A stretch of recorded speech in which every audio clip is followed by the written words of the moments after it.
¿Qué tal? Muy buenas tardes. Si se celebrasen elecciones hoy, el Partido Popular volvería a ganar y el PSOE perdería la segunda posición por sorpaso de Podemos. Es la foto fija que dibuja el barómetro del CIS. La encuesta se hizo antes de la constitución de las Cortes, antes de los recientes escándalos de corrupción que afectan al Partido Popular. Pero el panorama que esboza aprieta todavía más al PSOE para tratar de evitar una cita con las urnas de la que no saldría bien parado. Pedro Sánchez continúa su ronda de negociaciones con los partidos políticos en busca de la fórmula que le permita gobernar. Hoy ha mantenido un encuentro con el líder de Ciudadanos, con Albert Rivera. Se respira sintonía en los grandes temas, la lucha contra la corrupción y contra el desempleo, pero Rivera ha dejado claro que no apoyará un pacto de gobierno en el que entre Podemos. Rajoy, por su parte, insiste en que no apoyará la investidura de Sánchez, sea cual sea el pacto que proponga. Y las tensiones políticas tienen, por supuesto, réplica en Galicia. Dardos hoy desde la sala de prensa de San Caetano, remitidos por Feijóo al líder de los socialistas. No entiende el presidente de la Xunta por qué el PSOE tendrá más margen para intentar formar gobierno del que la mesa concedió a Rajoy. Una interpretación que no comparte Gómez Besteiro. Un secretario general que ha empeorado el peor resultado en la historia del Partido Socialista, pues esté en este momento diciéndonos que va a pactar con Ciudadanos y con Podemos, que alguien que quiere liderar España tiene muchas dificultades para liderar su partido. El Partido Socialista, cuando planteaba que al señor Rajoy le tocaba ejercer el primer debate de investidura, le dio un plazo de 15 días. Parece razonable que si al Partido Socialista hace un mes le valían 15 días, un mes más tarde le vuelvan a valer esos 15 días. Lo que sorprende ahora es que para algunos haya 40 días y para otros urgentemente 15 días. No tiene sentido, ¿verdad? Y yo creo que los ciudadanos lo entienden así. Es lógico que haya un plazo razonable para intentar conformar un proyecto de gobernabilidad para el futuro.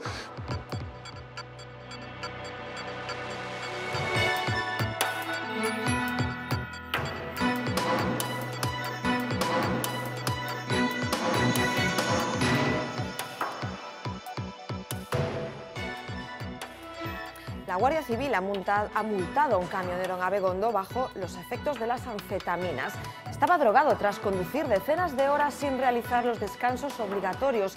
Mientras las autoridades investigan si es un caso aislado o generalizado, hemos pulsado la opinión de los transportistas. Aseguran que se trata de una excepción.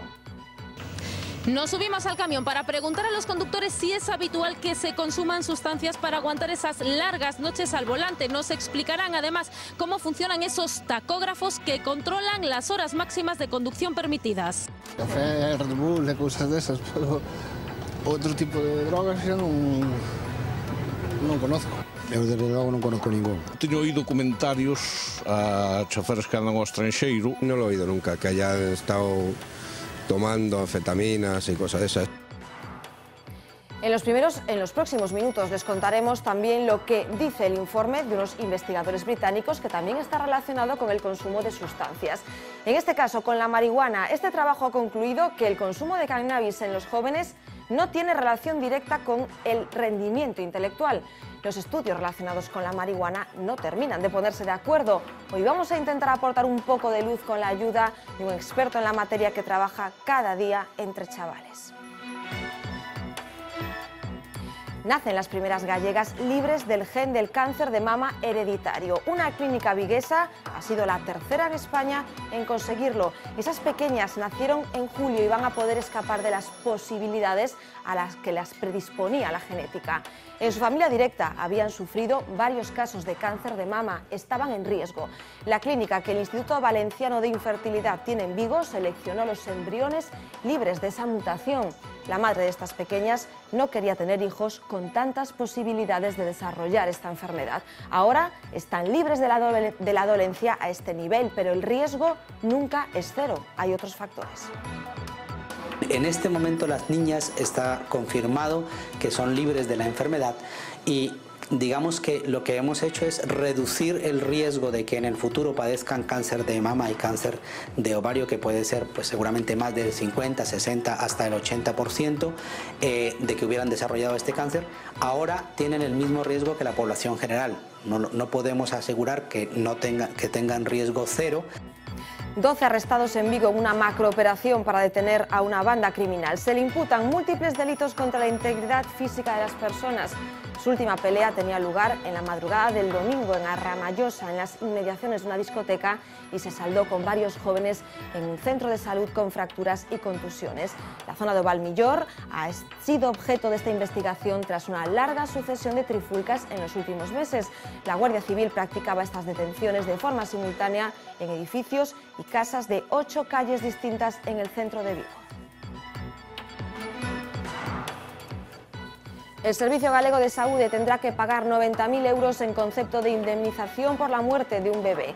Es la sentencia del Tribunal Superior de Xustiza de Galicia. El pequeño, que nacía con 4 kilos, fallecía en el hospital de Lugo horas después de su nacimiento y tras un complicado parto. El bebé nacía con problemas cardiorrespiratorios, un brazo, el cuello y la médula rotos. Según reconoció el jefe del servicio de neonatología de este centro lucense, las fracturas pudieron ser debidas a la maniobra de extracción del feto con instrumental. El tribunal considera que una cesárea podría haberle salvado la vida.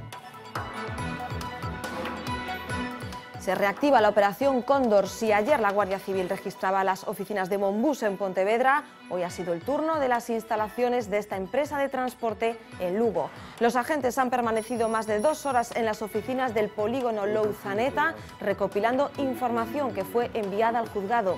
Es la jueza Pilar de Lara la que instruye este caso, en el que se investigan presuntos delitos contra la hacienda pública, blanqueo de capitales y tráfico de influencias, entre otros.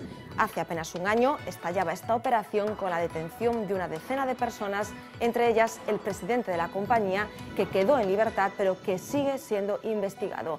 A las 7:30 de esta tarde pasaba a disposición judicial Francisco Javier López González, gerente de Monbus en Pontevedra, detenido en el operativo de ayer.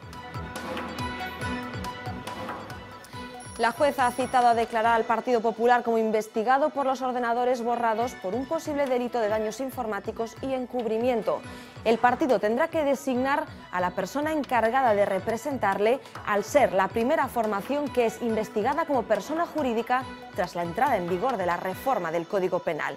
La gerente del PP, Carmen Navarro, ha asegurado hoy que los 2 ordenadores que el extesorero Luis Bárcenas tenía en la sede de Génova estaban vacíos y que, una vez comprobado esto, decidieron proceder a un protocolo de borrado y formateo para asignarle el equipo a otra persona.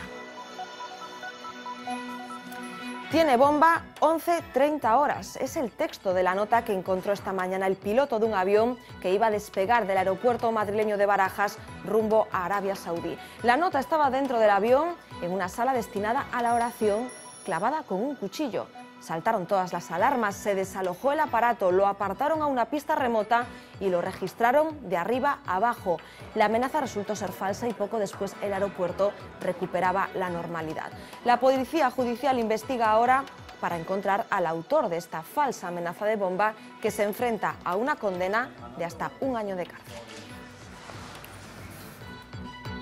Si usted es de los 28.000 gallegos que compró un vehículo Volkswagen entre los años 2009 y 2015, tal vez en las próximas semanas reciba una llamada de teléfono. La compañía alemana ha comenzado su campaña de reparación tras el escándalo de los motores trucados y ya se dispone a pasar revisión a todos los coches sospechosos. La ronda de contactos empezará la última semana de este mes. Serán citados para un chequeo en taller que, según la compañía, será voluntario y gratuito.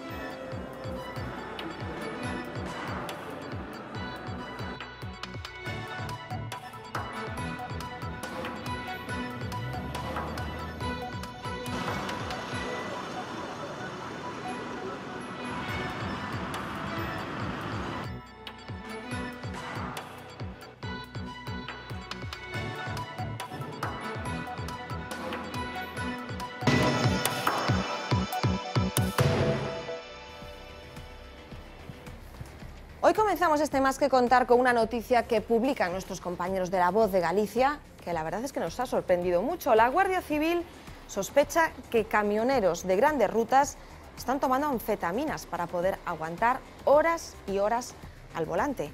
Les hablamos de rutas continentales de miles de kilómetros. Esto viene al hilo de que la Guardia Civil acaba de interceptar en Abegondo, en A Coruña, a un conductor de un camión de 40 toneladas. Había cometido varias infracciones y cuando le realizaron el test de drogas dio positivo. La suerte que tenemos en Más que Contar es que tenemos aquí al lado a nuestros compañeros de La Voz de Galicia esta información sobre este conductor que ha sido cazado por la Guardia Civil en ese estado, había consumido anfetaminas, la firma nuestro compañero, ustedes le conocen bien, también compañero de esta casa, José Manuel Pan. Muy buenas noches. Buenas noches. José Manuel, haznos una fotografía de qué sucedía en Abegondo pues hace nada, ¿no? Bueno, pues en las últimas horas, como bien contabas y como adelantabas, la Guardia Civil en un control rutinario que realizan a vehículos pesados, a camiones, ¿no? para comprobar los tiempos de conducción, las cargas que llevan, si descansan lo suficiente, pues detectaron, sospechaban, como había cometido...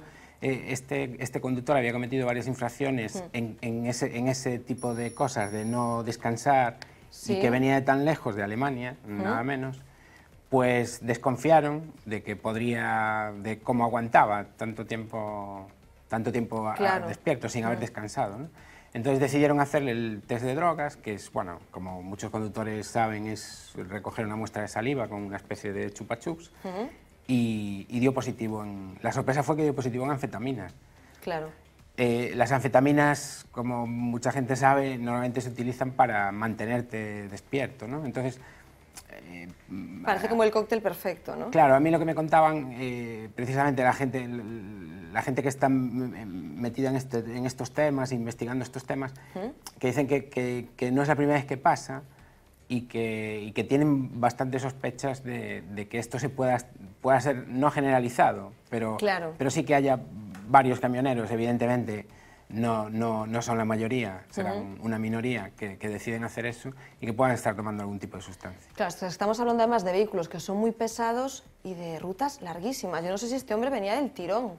Bueno, yo tampoco desconozco eso, ¿no? Pero es probable. Pero claro. Es muy probable. Si se saltó si cometió 5 infracciones relacionadas con los tiempos de conducción, hay que tener en cuenta que eso les queda registrado en el tacógrafo, y la Guardia Civil, cada vez que paran a un vehículo de este tipo, les examina con mucho detenimiento cuáles son las horas en las que hay que haber registrado todo, los kilómetros que anda, cuándo descansa, cuántas horas descansa, cuántas horas... Claro, lo acabas de decir, este asunto ya de saltarse la norma, lo que viene siendo los tiempos de conducción, el tacógrafo, esto está muy controlado, ¿no? Eso es lo que dice el sector. Muy controlado. Muy controlado porque también, como hace, me parece que 2 años o así, había habido como un montón de denuncias de la Guardia Civil, había hecho una campaña de vigilancia intensiva y había descubierto muchos camiones, sobre todo transportistas de larga distancia, que manipulaban los tacógrafos. Esto sigue estando ahí, sigue estando a la orden del día, ¿no? Que parece increíble, ¿no? Bueno, es una forma de... Yo supongo que tiene mucho que ver con las presiones para cumplir con horarios y... Ser competitivos, claro, ¿no? Claro. Es la frase. Es un sector muy complicado, ¿no? Y que les cuesta mucho trabajo. Entonces, yo supongo que hay camioneros, creo que son la minoría, o sea, porque estamos hablando de casos... Siempre hay quien, efectivamente, claro, se sale ¿no? de la norma. Pero la gran mayoría son conductores profesionales en realidad, ¿no? Responsables. Efectivamente. Precisamente con esos conductores responsables ha hablado esta misma mañana nuestra compañera Viviana Villaverde. Se ha ido de ruta con ellos para conocer cómo es su día a día y sobre todo su reacción tras conocer una noticia de este tipo. Un conductor de larga distancia con un vehículo de gran tonelaje pues había consumido anfetaminas. La noticia sorprende al sector. La gente usa de eso, el Bull ese o lo que sea, pero vamos, eso no lo había visto nunca, vamos. Nos subimos al camión para preguntar si es frecuente que los profesionales consuman drogas al volante. Café, Red Bull, cosas de esas, pero otro tipo de drogas yo no conozco. No lo he oído nunca, que haya estado tomando anfetaminas y cosas de esas. Viven en la carretera, recorren cientos de kilómetros al día, deben ajustar las horas de sueño a los trayectos y viajar casi siempre por la noche. Noites casi todas. Unhas veces de noite, outras veces de día, unhas veces vas cargar e tenxa que están a mercancía ás 8 hasta as 12. Pero en la lucha contra el sueño no vale todo. Teño oído comentarios a choferes que andan ao estranxeiro que tomaban drogas porque senón non aguantaban o ritmo de estar fora da casa e eso. Pero conocer non conozco a ningún. Un positivo en un control de drogas o alcohol los expone a quedarse sin su medio de trabajo, el carnet de conducir y a cuantiosas multas. Dependemos desto para vivir. Pero hay un peligro mucho mayor que les puede arruinar no solo su vida. Se hubo drogado, borracho en este camión, imagínate, non é que me mate eu, porque se me mate eu, igual se perde pouco, pero se vou contra vostedes, ou vou contra un autobús cargado de chavales. Ante un accidente, el seguro no protege a los conductores borrachos o drogados, de ahí que muchas empresas incluyan en el contrato cláusulas que prohíben el consumo de alcohol y drogas al volante. Cumplir descansos, cumplir horas de conducción, non trobar drogas, ni andar, ni beber alcohol logo. Yo la gente que conozco y está en mi gremio, estamos yendo a rajatabla, porque cuesta más la denuncia que lo que vas a ganar en el viaje. El caso multado en Abegondo llevaba decenas de horas al volante, muy por encima de las 9 o 10 que permite la ley al día como máximo. El tiempo de conducción queda reflejado en tacógrafos como este, en formato analógico, o este otro más moderno y digital. Tens que poñer o sitio de salida e o de chegada. Todos máis ou menos os guardias saben os kilómetros que hai ao sitio. E xa saben se anduveches manipulado ou non. Un imán es suficiente para manipular estos aparatos que recogen los datos de velocidad, kilómetros y horas al volante. Trucarlos es ilegal y pone en riesgo a los propios conductores, cada vez más concienciados de la enorme responsabilidad que llevan entre las manos. Así lo ve el sector, claro, sorprendidos muchos de ellos. Yo creo, José Manuel, que estas sospechas de la Guardia Civil están dirigidas a un perfil de conductor muy concreto, claro, ¿no? Claro, evidentemente. Es un perfil, lo que decíamos antes, un perfil minoritario y un perfil de persona que no le importa transgredir las normas para cumplir unos objetivos, ¿no? Hay que tener en cuenta que, como contaban ellos, ¿no? Es un trabajo durísimo, ¿no? Son horas y horas. Y ya si son largas distancias... esperar a las cargas, a las descargas... Lo dicen mucho, claro, eso. A veces es más duro tener que esperar que circular. Claro, es un trabajo tremendo. Y después cubrir largas distancias, ¿no? Cuando vamos en un coche, imagínate, ¿no? Un viaje de varias horas, pues imagínate un camión, ¿no? Claro. Es tremendo. ¿A ti qué te han transmitido? Porque después de esta información que se publica hoy en La Voz de Galicia, seguro que te ha llegado alguna sensación de alguien del sector, ¿no? No, bueno, un poco eso, que quieren incidir en que son minorías, ¿no? Que es verdad que es así, o sea, es como el tema de la manipulación de los tacógrafos. La Guardia Civil cada mes detecta muchas manipulaciones, pero bueno, hablamos, no sé, de decenas, digamos, pero hay miles de camiones circulando todos los días por Galicia y por todas las carreteras, ¿no? Claro. Hablábamos antes de los imanes, los tacógrafos, pero ha habido casos de sistemas incluso más sofisticados, sí, ¿no? hay sistemas muy sofisticados. Y en este tema de descubrir esos sistemas, hay que decir que la Guardia Civil de Tráfico, que es la que controla este tipo de transportes, necesita guardias o agentes especializados. O sea, en realidad en Galicia la Guardia Civil de Tráfico tiene muy pocas personas que sepan entender estos tacógrafos. ¿Ah, sí? O sea, hay unas unidades que son muy pocas personas y que solo ellos saben lo que indica cada tacógrafo, la cantidad de legislación que hay sobre los transportes. Hay una legislación autonómica, hay una legislación nacional, hay legislación europea que afectan a este tipo de transportes. Entonces, los guardias, que es casi una dedicación exclusiva a ese tema y que tienen que asistir a cursos de reciclaje constantemente porque está cambiando... Claro, eso de que los malos a veces van más rápido, ¿no? Efectivamente, ¿no? Ahora, por ejemplo, los tacógrafos digitales, antes era todos era el disco lo que ese, veíamos el disco, pero sí. ahora son, vamos, verdaderos sistemas muy sofisticados. Claro, yo no sé si a veces la convivencia vehículo normal, turismo y transporte en la carretera son conflictivos, porque nosotros acusamos a los grandes vehículos de ser un peligro, pero ellos nos acusan a los que vamos en turismo de serlo también. Después se relaciona que el camionero siempre es aquel que se sienta a la mesa, se toma un chupito, ya han visto lo que dicen ellos. No sé si tiene mala fama el sector y ahora están preocupados con estas informaciones. Sí, claro, es normal, pero yo creo que son grandes profesionales. Los conductores más veteranos recordarán, ahora como hay más autovías y sucede menos esto, pero los conductores más veteranos que escuchen lo que voy a contar sabrán y recordarán cuando el camionero era el que daba paso o no daba paso. Tú ibas por una carretera y los camiones circulaban con mucha carga y andaban a muy poca velocidad. Y eran los que avisaban, los que te daban paso, ponían intermitente a la derecha y eso significaba que podías adelantar, porque el conductor de un coche no veía. Esos códigos. Y entonces esos códigos, claro. En realidad yo creo que la convivencia entre camionero y conductores de turismo es mejor de lo que parece. Lo que pasa es que, bueno, siempre hay casos, ¿no? Pues sorprendente y preocupante esta información. Si me permites, José Manuel, vamos a saludar a una persona que tenemos en Santiago de Compostela. Él se llama Manuel Isorna y él es una persona que convive explicándole muchas veces a los jóvenes y formando qué es esto de las sustancias. Vamos a abusar de su confianza. Manuel Isorna, muy buenas noches. Hola, buenas noches. Porque queremos preguntarte una cosa, Manuel. A esto de las anfetaminas, en este caso relacionamos con los camioneros, nos suena a una sustancia que ya pasó a la historia hace décadas. ¿Siguen existiendo las anfetaminas? Su consumo, principalmente, vamos.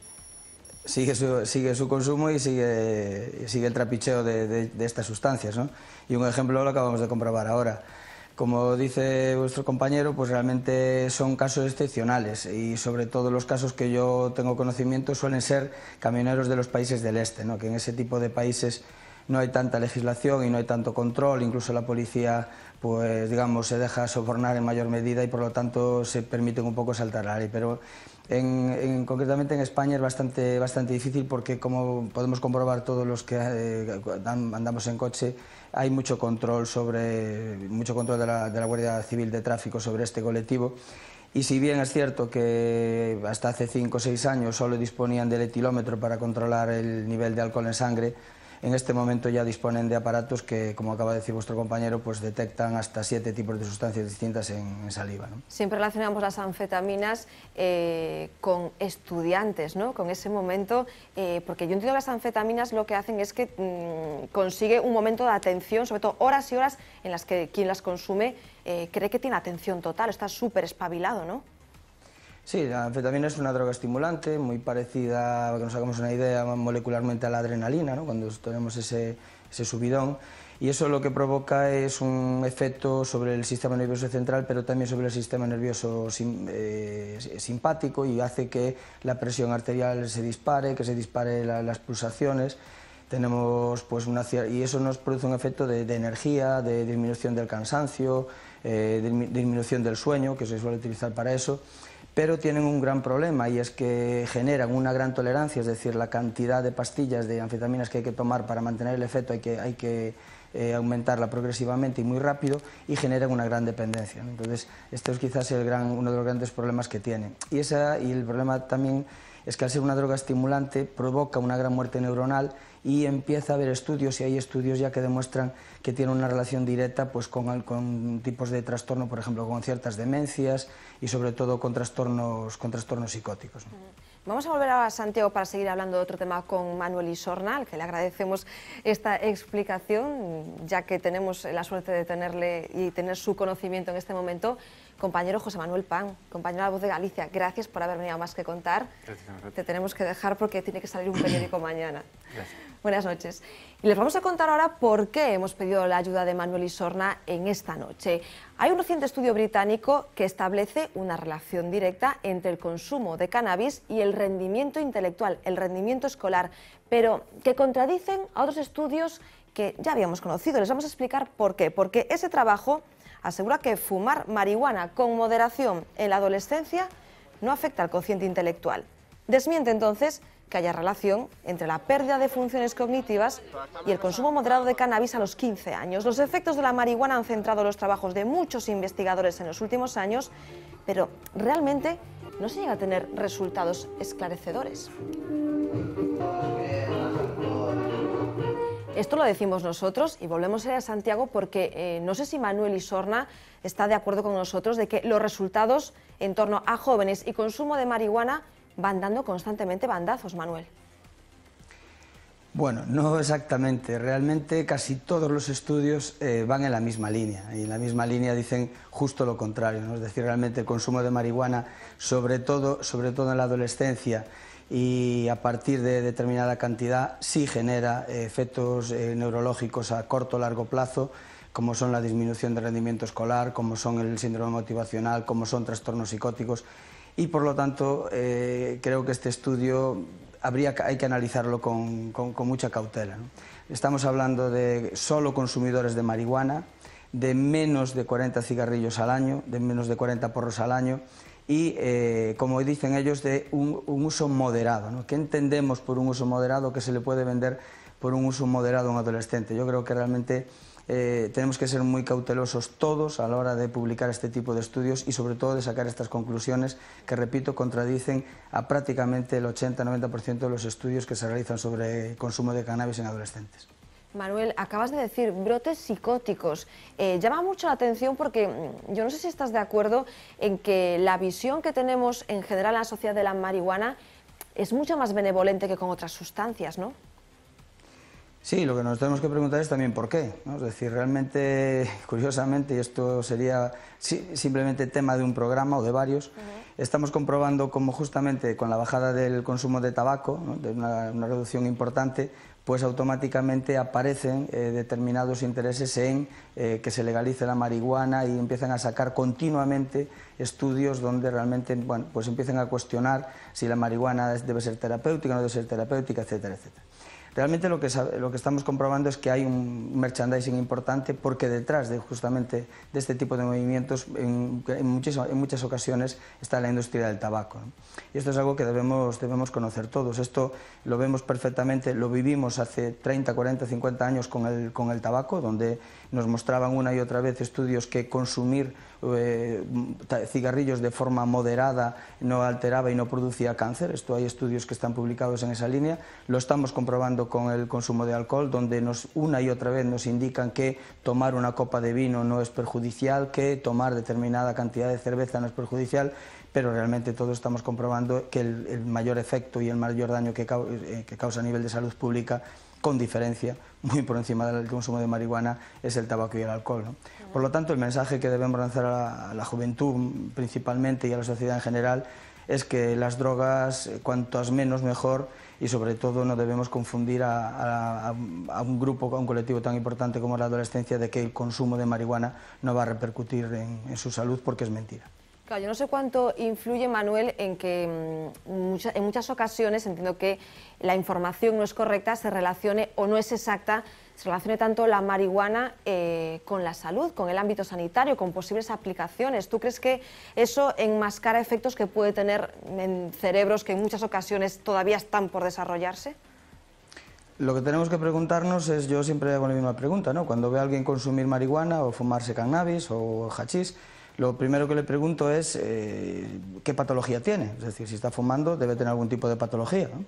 Segundo, qué médico o qué doctora o especialista se lo recetó. Es decir, bien, tú tienes una patología, por lo tanto, bien, qué patología tienes. Segundo, qué médico te ha recetado esto. Y tercero, qué dosis, ¿no? Es decir, todo medicamento usado terapéuticamente, y en eso, evidentemente, podemos incluir el tetrahidrocannabinol.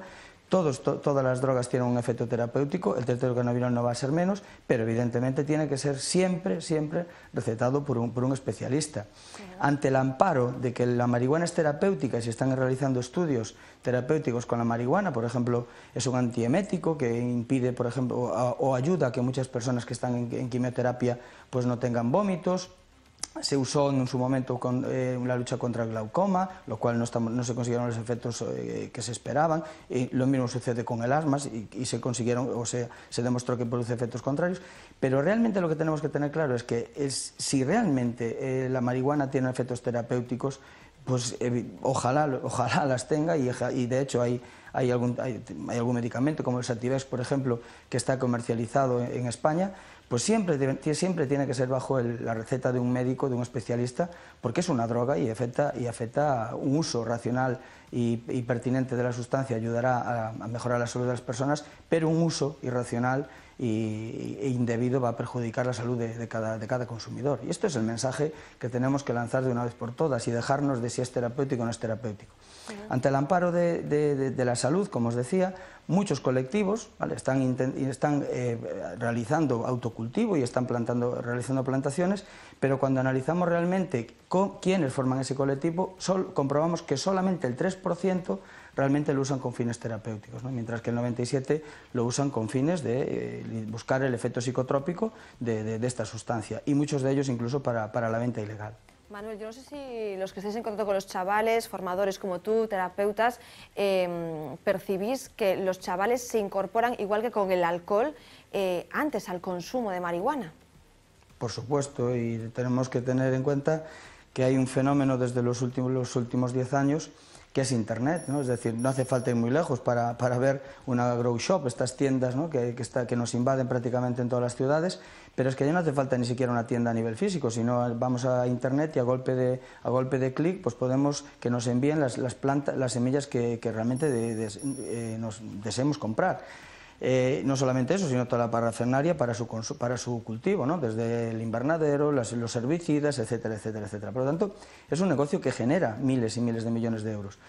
Para que nos demos cuenta de la paradoja en la que estamos. En este momento en España y en toda Europa no puede haber publicidad del tabaco, es decir, nadie puede montar una feria para hacer alarde para vender tabaco, ¿no?, ningún tipo de cigarrillo, y en tal caso estaría solo reservado a comerciantes.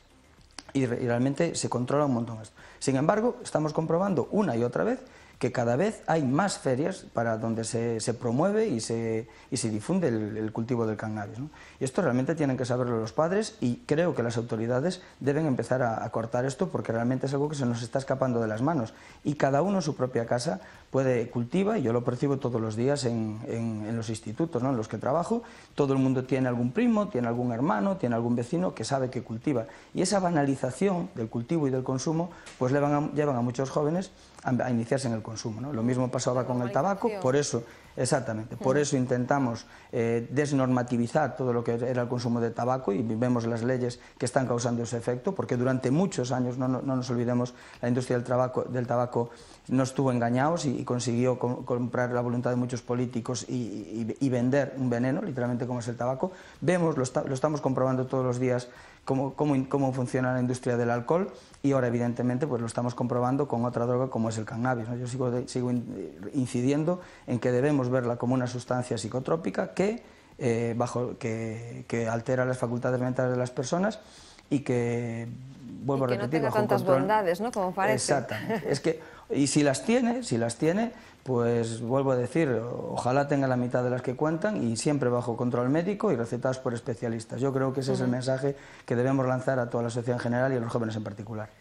Pues se lo dice un psicólogo experto en prevención, trabaja constantemente con los chavales, así lo ve Manuel Isorna. Manuel, muchísimas gracias como siempre por atender la llamada de VTelevisión. Buenas noches. Gracias a vosotros. Nosotros vamos a parar solo unos instantes porque queda mucho más que contar de este jueves.